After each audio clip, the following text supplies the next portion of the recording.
Shalom Bapak Ibu dan Saudara-saudara yang dikasihi oleh Tuhan. Selamat pagi dan selamat berjumpa kembali dalam acara Renungan Harian IKPO Halim Perdana Kusuma.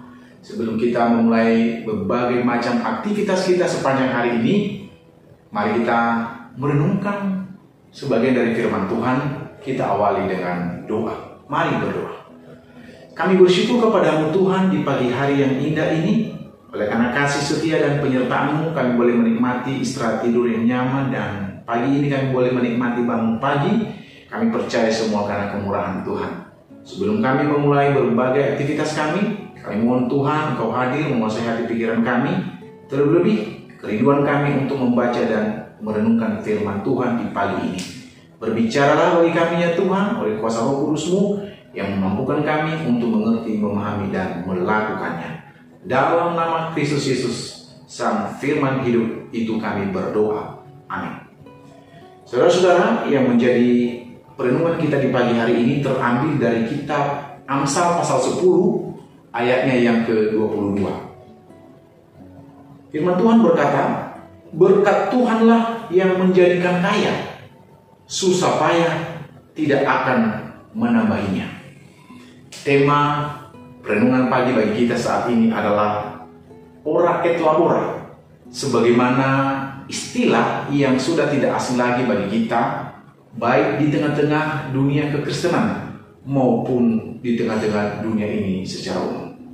Saudara-saudara, ora et labora berasal dari bahasa Latin, diterjemahkan ke dalam bahasa Indonesia yang berarti berdoa dan bekerja. Ungkapan tersebut digunakan oleh umat Kristen atau umat Kristiani pada umumnya sebagai moto di dalam bekerja agar memiliki semangat, motivasi, dan juga kegairahan di dalam melakukan berbagai macam pekerjaan. Dan tentunya fokus yang didapati ketika dia berdoa dan bekerja adalah ada berkat Tuhan yang ia nikmati di sana. Nah, saudara, mengutip dari makna peristiwa tulisan Markus Marlon dalam ungkapan ora et labora, pertama kali diciptakan di dalam sebuah bukunya yang tertulis dalam masa abad keempat yang bernama Santo Benedictus dari kota Nursia, Italia, mengatakan bahwa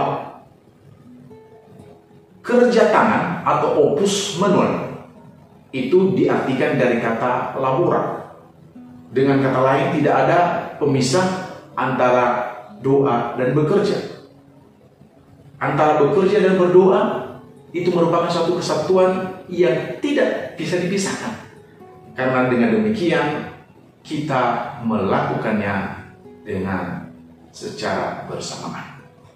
Nah, di Indonesia juga seorang tokoh bernama Andar Ismail dalam bukunya Selamat Pagi Tuhan, dia pernah menuliskan bahwa labora itu bukan hanya berarti bekerja, tetapi bekerja keras.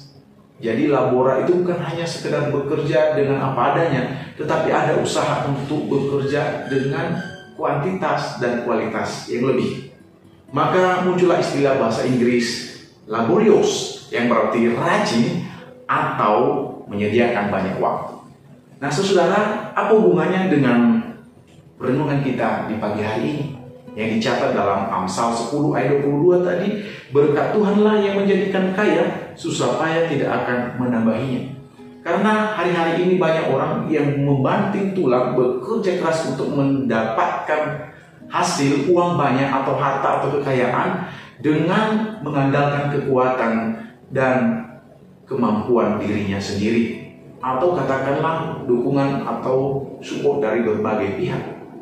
Namun Alkitab mengajarkan kita pagi hari ini bahwa tidak akan menjadikan seorang kaya oleh karena kekuatannya sendiri, tetapi Tuhanlah yang menjadikan kita mendapatkan hasil yang baik atau yang melimpah. Oleh karena itu, saudara-saudara, kaya dalam bagian ini tidak saja hanya berarti kaya banyak uang, banyak harta benda, tetapi kaya bisa kita artikan di sini adalah kita kaya dalam berbagai hal, baik itu secara rohani, jasmani, kaya ilmu, kaya di dalam kesehatan yang baik, kebajikan, bahkan hal-hal yang lain.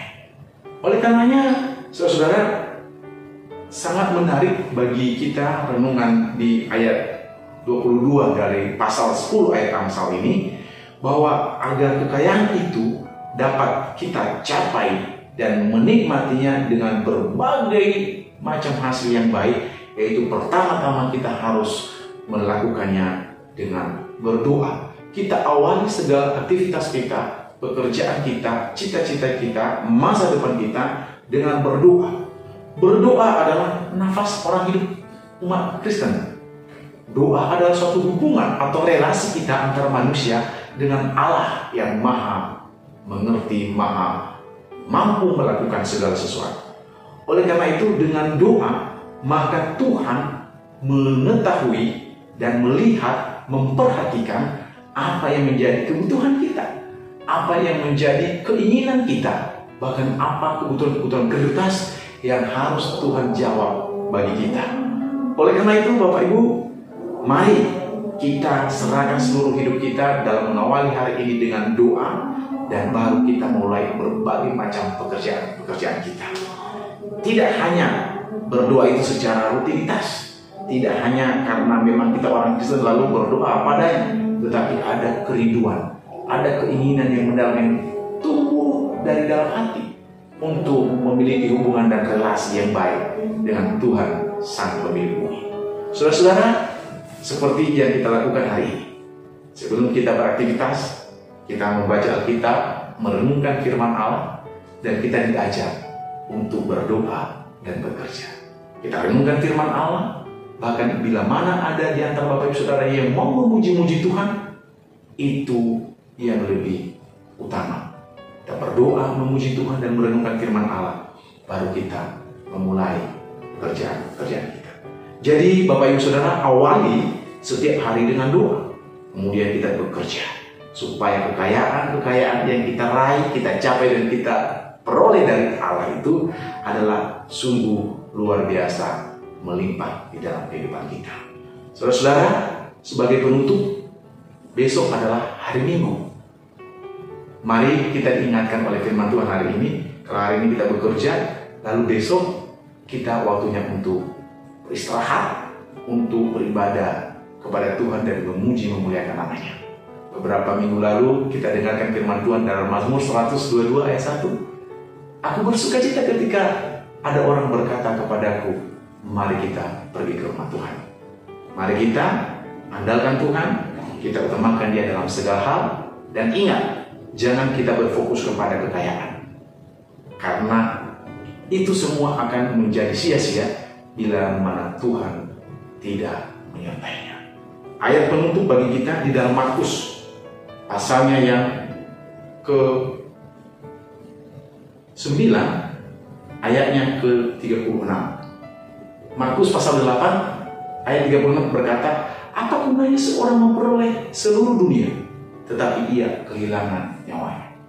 Mungkin kita berusaha semampu kita untuk berjuang memperoleh berbagai kekayaan dan harta benda, tetapi kalau Tuhan kita tidak dilibatkan di dalamnya, firman Tuhan mengatakan, apa gunanya kita memperoleh semuanya ini kalau kita kehilangan nyawa? Nyawa adalah keselamatan yang dianugerahkan Tuhan bagi kita. Kita bersyukur, kita menjadi murid Kristus, kita menjadi pengikut-pengikut Tuhan, dan keselamatan yang telah disediakan itu menjadi milik kita ketika kita menjadi percaya kepada Dia dan menjadikan Dia sebagai Tuhan dan Juru Selamat daripada kita. Selamat beraktivitas. Selamat pagi, Tuhan memberkati. Mari berdoa. Terima kasih Tuhan, kami bersyukur untuk firman-Mu yang singkat, sederhana kami dengar dan kami baca bersama. Tuhan, Roh Kudus-Mu yang memampukan kami untuk bisa mengaplikasikan firman-Mu ini di dalam kehidupan kami hari lepas hari. Dalam nama Tuhan Yesus Kristus kami berdoa dan bersyukur.